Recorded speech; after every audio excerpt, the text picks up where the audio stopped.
Man, this is gonna be pretty tough. Do you have any idea how powerful these books are? I don't really know how I make you understand about it, but let's talk about books today. Okay, so first of all, I gotta tell you this, guys. I'll be speaking in English for the entire conversation that I'm gonna make with you all. If you don't understand, I would highly recommend you guys go and turn on the subtitle or slow it down a little so that you can understand it better. And I'll try to speak, like slowly so everybody can understand my word. So today I'll be talking about how you can actually use a textbook. It can be anything, any books whatsoever, especially it should be written in English. How you can use, let's say, a book, for example, to learn English. So I'll give you the practical example, the comprehensive English, which that's what I call it, and we'll learn it. Now, I got a lot of comments about that. People say, bro, when I read a newspaper, when I read the books, I feel bored. I don't feel like I should keep going. A lot of questions, right? So let's just start with Atomic Habit, one of my favorite books, and which I talked a little about, guys. I told you I'm going to give you the audiobooks. I'm working on it, guys. I was actually a little sick for the few days and couldn't make more videos or audios. So yeah, so let's go and start learning from the books. Now, before I get to the book, I got to tell you this: why we should learn English from books. First of all, if you read more, just pay close attention to it. Also, it will help you to, to be able to build up, your communication skill even further. So let me go and grab the book and let's see how it works. Okay, so let's go any books from the first chapters and how we can actually learn it. So I use textbook, any books whatsoever. So I use it for my pronunciation. I use it for learning better, like structure for the form of sentence. Also, I use it to learn more vocabularies. Now, I try to I try to follow the latest book. And what I mean by that, like if you're gonna go and read an old novel, so they are gonna use certain words that we don't use it in the real world right now. So you know what? Language change over time.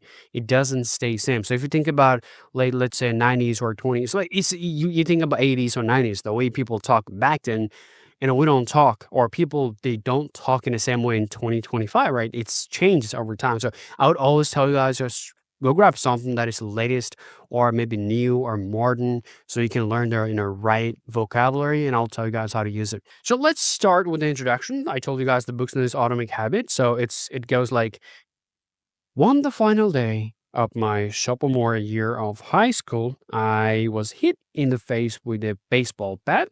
As my classmate took a full swing, that bat slipped out of his hands and came flying toward me before striking me directly between my eyes. Okay, I have no memory of that moment of impact. So let's take this sentence for example. I have no memory of that a moment of impact. What does that even mean? So, since it's a story, so it's giving us an informations about this, person, whoever, it's probably James Clear. Yeah, that's what I thought. I have no memory of that moment of impact. Or let's say I'm gonna cross or cut out the impact. I'm gonna just use this. I have no memory of that moment. That means ওই মোমেন্টের আমি ওই মোমেন্টে কি হইছে আমার এটা মনে নাই। So আপনি যেটা করতে পারেন, you can actually, translate the whole thing from Google or ChatGPT, then it will give you the Bangla word, right? So try to create a situation. So let's say I learned that I have no memory of that moment. Let's say when I was 5 years old, I was a little boy. Well, I have no memory of that moment. I have no memory of that moment. So what I actually did, instead of learning on one word, let's say আমি বাংলাতে বলি যাতে সবার জন্য বুঝতে সুবিধা হয়। আচ্ছা মনে করেন যে আপনি একটা ওয়ার্ড শিখছেন মেমোরি। ঠিক আছে? সো এটা না শিখে আপনি যদি পুরো সেন্টেন্সটা শিখে ফেলেন, I have no memory of that moment। তার মানে কি এই পুরো সেন্টেন্সটা আপনি বিভিন্ন জায়গায় ইউজ করতে পারবেন। মনে করেন যে গতকালকে রাতে আপনি একটা ফ্রেন্ডের বাসায় গিয়েছিলেন, ঘুমিয়ে পড়ছিলেন, তারা অনেক কিছু করছিল। লেটস সে আপনার কোনো কিছুই মনে নাই। সো সেই ক্ষেত্রে আপনি এটা বলতে পারেন, I have no memory of that moment of yesterday's events. So ages ব্যাপারগুলো, like this is very interesting. This is how I learn it. So let's dive a little bit deeper. So the next is called the bat smashed into my face with such a force that it crashed into my nose into distorted U shape. The collision sends the soft tissue of my brain slamming into the slide on my skull. Immediately, a wave of swelling surged throughout my head. In fractions of seconds, I had a broken nose, multiple skull fractures, and two shattered eye sockets. When I opened my eyes, I saw people, staring at me and running over to help. So the fact and interesting things and the significant things about books, the sentence structure. This is important because the more you read, the better you understand. How you're gonna say the word, how you're gonna write the word. This is really, man. I gotta tell you this, bro. If you don't know how to speak English, you gotta do everything. You gotta do reading, you gotta be listening, of course. You gotta write and like it actually you have to do like all together simultaneously. If you don't do it, let's say you only want to know how to speak English and you're ignoring the fact or you're ignoring the reading part, listening part, or even writing part. Bro, I can tell you one thing. Maybe you are gonna be able to speak a little bit of English, but you're never gonna be fluent. And even if you become fluent, bro, your English is gonna be trash. I'm not gonna lie. Even I wish I could spend more of my time, for reading. Even though right this time, right this moment, I can't really do a lot of reading. I used to do it like when I started learning my English. I would say just do the same thing, man. Let's get back to the book and see how we can actually learn even more. So I was talking about a structure. Okay, so it says when I opened my eyes, I saw people staring at me and running over to help. I looked down and noticed a spot of the red on my clothes. One of my classmates took the shirt off and shut up his back and handed to me. And I used to plug the steam of the blood, steam of blood rushing from my broken nose. And shocked and confused, I was unaware of how seriously I had been injured. My teacher looped his arm around my shoulder, and we began the long walk to the nurse's office across the field, down the hill, and back. Okay, let's go to the next page. Back into the school, a random hand touches my side, holding me upright. We took our time and walked slowly. Nobody realized that every minute mattered.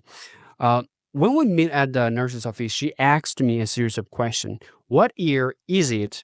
Listen, this is really amazing. I gotta tell you guys this. Listen, you can use the same thing to ask question. You can do the exact same thing in your conversation. So you see, you can see a series of questions right here. So if you learn that, like it's really helpful, man. Trust me, bro. Like you gotta trust me because this is exactly what I need. All right. It says, what year is it? 1998. I answered, but it was actually 2002. Who was the president of the United States? Uh, Bill Clinton, I said. The correct answer was George W. Bush. What's your mom's name? I stuttered. It's actually the words from the author, to be honest. Okay. I stuttered. 10 second passed. Patty, I said casually, ignoring the fact that it had taken me 10 seconds to remember my own mother's name. The last questions to remember, mm, um, my body was unable to handle the rapid swelling in my brains and I'm sorry. I lost consciousness before, right, it starts a bit dark. Before the arm Oh, sorry, before the ambulance arrived. A minute later, I was carried out to the school and taken to the local hospital. Okay, so now, the reason why I actually read the whole thing, just to help you guys to understand how you actually want to read the book without even feeling bored. First of all, don't just read out, try to understand it even before you go like one word after one word in the dictionary. So, এখানে যেটা ছোট করে বলবো যে প্রত্যেকটা বই পড়ার সময় at a গ্ল্যান্সেই ১ম পড়তেছেন আপনি ডিকশনারিতে যাওয়ার দরকার নেই। না বুঝলেও ওয়ার্ডটা একটু প্রেডিক্ট করার ট্রাই করেন যে এখানে কি বোঝাইতে চাইছে অথর বা রাইটার। কারণ আপনি যদি প্রত্যেকটা ওয়ার্ডে যদি আপনি বারবার যে হচ্ছে যে আপনি ইয়ে করেন, যদি ডিকশনারি খুঁজতে যান বিরক্ত আপনার আসবে এবং try to understand the story or or the like what do you call it or objective of the text. So এখানে যে ব্যাপারটা আমি বলব না আপনি একটা নভেল দিয়ে আপনি স্টার্ট করেন, রিডিং স্টার্ট করেন, সেটা বলব না। আমি বলব যে বাচ্চাদের যে ছোট, ছোট বই আছে যেখানে স্টোরি থাকে, বিভিন্ন স্টোরি, ফেয়ারি টেল এগুলো দিয়ে স্টার্ট করেন। কারণ এগুলো আপনি ইজি বুঝতে পারবেন। যখন আপনি মজাটা বুঝে যাবেন, then you'll be able to, like explore even far of like even further. So so আমরা আবার আমি একটু রিক্যাপ করি যে একটা বই থেকে কি জিনিস শেখা যায় বা শেখা উচিত আমাদের structure, the grammatical format, the way they use the formation of grammar, to be able to keep the messages inside of the text. So এখানে আপনাদের যেটা করতে হবে আপনাদের একটু গ্রামার স্ট্রাকচার গুলো ফলো করবেন। যেমন আয়ের পরে যদি হ্যাভ বলে মানে এটা এমন না যে আপনার এটার সাথে আবার গ্রামারটাকে পুরো সিঙ্ক করতে হবে। জাস্ট আপনি একটু দেখে যান এবং একটা ওয়ার্ড মুখস্থ করা থেকে যারা বিগিনার আছেন, একটা ওয়ার্ড মুখস্থ করা থেকে আমি বলব সেই সেন্টেন্সটা পুরো একটা সেন্টেন্সটা বুঝে একটু মেমোরাইজ করে দেন ওটা আপনি ইউজ করার ট্রাই করেন। যখন আপনি একটা জিনিস বারবার ইউজ করে ফেলবেন না, তখন ওটা মেমোরাইজ এ থাকে না। ওটা আপনার ব্রেইনে সেট হয়ে যায়। So every time let's say you learn something, you'll be able to your brain will push it out and you'll be able to use it. So this is about it, guys. I don't wanna make it any more long. Hope you guys are doing pretty good. If you guys have any more questions, please let me know in the comment section. See you guys around. Peace out.